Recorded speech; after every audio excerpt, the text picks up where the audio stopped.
మనం పోస్టల్ బ్యాలెట్కు సంబంధించి ఎందుకు రచ్చ జరుగుతుంది, వైసీపీ నేతలు ఎందుకు భయపడుతున్నారు? పోస్టల్ బ్యాలెట్ మనం ఇప్పుడు సజ్జల గారిని తీసుకుంటే ఆయన మాట్లాడే మాటలే కానివ్వండి, రెచ్చగొట్టే వ్యాఖ్యలే కానివ్వండి, నిన్నటికి నిన్న ఆయన స్టేట్మెంట్ ఇవ్వటం జరిగింది. ఏ రకంగా అంటే మీరు లీగల్గా వెళ్ళాలి, న్యాయపరంగా వెళ్ళాలి అనే ఆలోచన మీరు పెట్టుకోకండి, రూల్ ఉందా లేదా అనే ఆలోచనలు పెట్టుకోకండి. మన ఏమంతా ఒకటే. సో మనం ఏదైతే అనుకుంటున్నామో అది జరగాలి.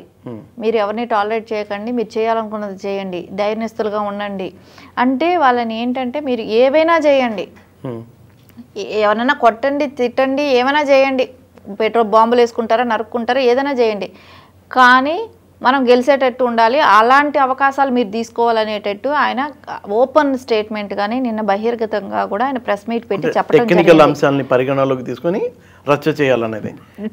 బ్యాలెట్ ఓపెన్ చేసిన తర్వాత ఎవరికి వేసారో తెలుస్తుంది. మనకు తెలిసినప్పుడు అక్కడ ఉన్న ఏజెంట్లంతా దానికి ఓకే అనాలనుకుంటా, అంతా ఓకే అనాలి. యాక్చువల్లీ ఇప్పుడు ఏమైందంటే పోస్టల్ బ్యాలెట్ వేసింది, సీల్ సరిగా వేయన అది అధికారుల తప్పు, సో ఓటర్ల తప్పు కాదు. సో దాన్ని పరిగణించకూడదు అనేది వైసీపీ ఎజెండా లాగా తీసుకుంది. గెజెటెడ్ ఆఫీసర్ సైన్ ఉండాలి అని అంటున్నారు. కానీ అది తప్పు ఎవరిది? గెస్టెడ్ ఆఫీసర్ది తప్పు ఉండొచ్చు, కానీ ఓటర్లది తప్పు లేదు కదా. వాళ్ళ ఓటు ఎందుకు పరిగణలోకి తీసుకోకుండా ఉండటం అనేది ఖచ్చితంగా తీసుకోవాల్సిన అవసరం. ఓటర్ అనే వ్యక్తి తన అభిప్రాయాన్ని ఏ పార్టీకి వ్యక్తం చేశాడో అంతవరకే చూడాలి. టెక్నికల్ అంశాలు అనేది చేయని అధికారుల మీద మీరు దృష్టి పెట్టండి, దాన్ని ఏమైనా చేయండి. దాని గురించి ఆ మ్యాటర్ ఇప్పుడు అది ప్రస్తుతానికి ఇప్పుడు అది అవసరం కాదు. కానీ ఓటు వినియోగించుకున్న వాళ్ళ ఓటు కూడా మనం ఇక్కడ పరిగణలోకి తీసుకోవాల్సిన అంశం ఉంది ఇక్కడ. సో ఆ ఓటుని క్యాన్సిల్ చేయాలి, అది పరిగణలోకి తీసుకోకూడదు అనేది ఈసీ దగ్గరికి వెళ్ళటం జరిగింది. సో ఈసీ ఏమంది, లేదు అది ఎవరైతే అధికారులు ఉన్నదో వాళ్ళు చేసిన మిస్టేక్కి ఓటర్లకి మేము అలాంటి ఇది చేయం, మేము పరిగణలోకి తీసుకుంటామని క్లియర్ కట్గా కూడా చెప్పడం జరిగింది. కానీ దాని మీద కూడా వాళ్ళు కోర్టుకు వెళ్ళాలనే ఒక దుర్మార్గ ఆలోచనలో ఉన్నట్టు కనపడుతుంది వైసీపీ వాళ్ళు. వీటికన్నిటికీ ఏంటంటే వాళ్ళకి ఓడిపోతున్నామని అయితే క్లారిటీ వచ్చేసింది, భయం అనేది ఒకటి వచ్చింది. సో దాని మూలాన ఇలాంటివన్నీ కూడా స్టార్ట్ చేయడం జరుగుతుంది. ఓకే, అంటే ఇప్పుడు ఎవరు గెలుస్తారనేది నిర్ణయించేది పోస్టల్ బ్యాలెట్ అనేది అందరికీ క్లియర్. దీనికంటే దాదాపుగా 5 లక్షల ఓట్లు ఉన్నాయి కాబట్టి అంటే జాప్యం జరగవచ్చా ఫలితాలు రావడంలో? ఖచ్చితంగా జాప్యం జరిగే అవకాశం అయితే ఉంది. ఫలితాలు అంటే రావటంలో ఇది కాదు, ఈ 4 డేస్లో ఇది కాదు, 4th వచ్చినాక ఫుల్ క్లారిటీ వస్తుంది. నేను అనుకుంటాను ఈ 5 లక్షల ఓట్ల ఒక మెజారిటీ ఇది తెలిసిపోతుంది, ఏ పార్టీ గెలుస్తుందని స్పష్టంగా ఒక ఐడియా వచ్చేస్తుంది.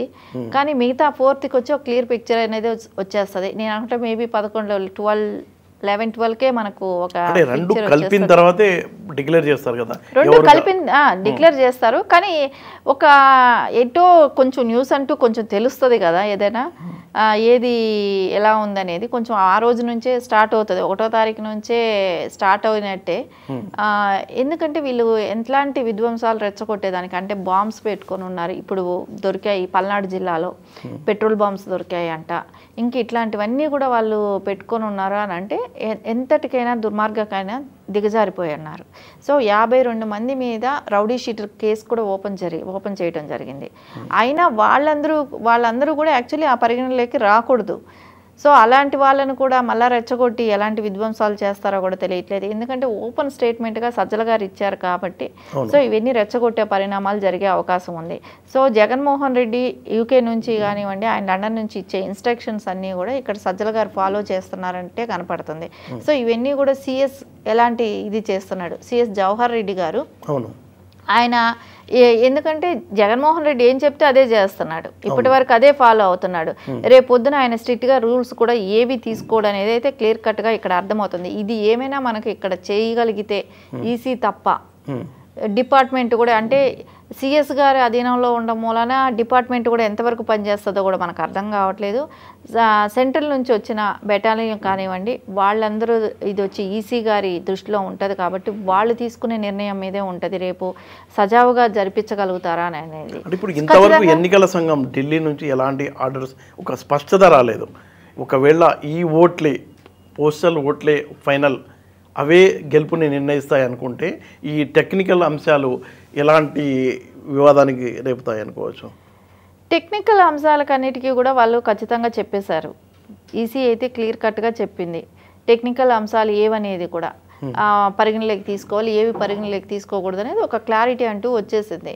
కానీ అవే డిసైడ్ చేస్తాయంటే ఖచ్చితంగా ఒక రకం వరకు ఈ 3 డేస్లో కొంచెం వరకు ఐడియా వచ్చేస్తుంది. ఎందుకంటే ఎప్పుడు గతంలో ఇంతగా పోలవ్వలేదు. అవును.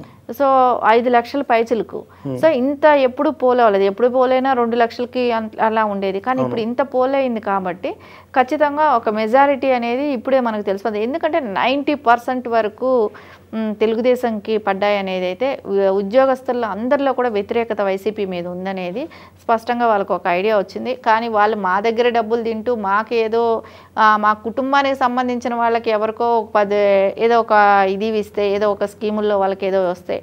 సో అంతేగాని మాకంటూ నెలకు 10,000 రూపాయలు అయినా మా జీతంలో తగ్గింది, అమౌంట్లో తగ్గింది, మాకు ఎక్కడ పెంచలేదు, ఏమీ చేయలేదు. సో నెలకు 10,000 వేసుకుని ఒక చిన్న ఉద్యోగి చెప్పిన లెక్క ప్రకారం చెప్తే వాళ్ళు 10,000 తగ్గింది నెలకి, ఈ లెక్కన సంవత్సరానికి ఎంత, 1,20,000, 5 సంవత్సరాలకి ఎంత అనేది వాళ్ళు క్యాల్కులేట్కి వచ్చేసారు.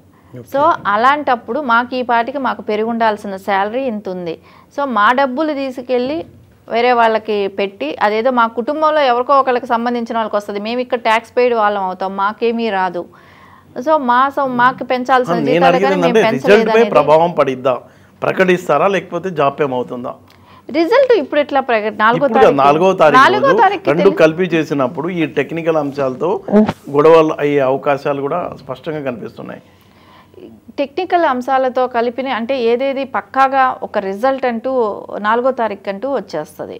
సో అది కూడా కలిపిన తర్వాతే వస్తుంది. రెండు కలిపిన తర్వాతే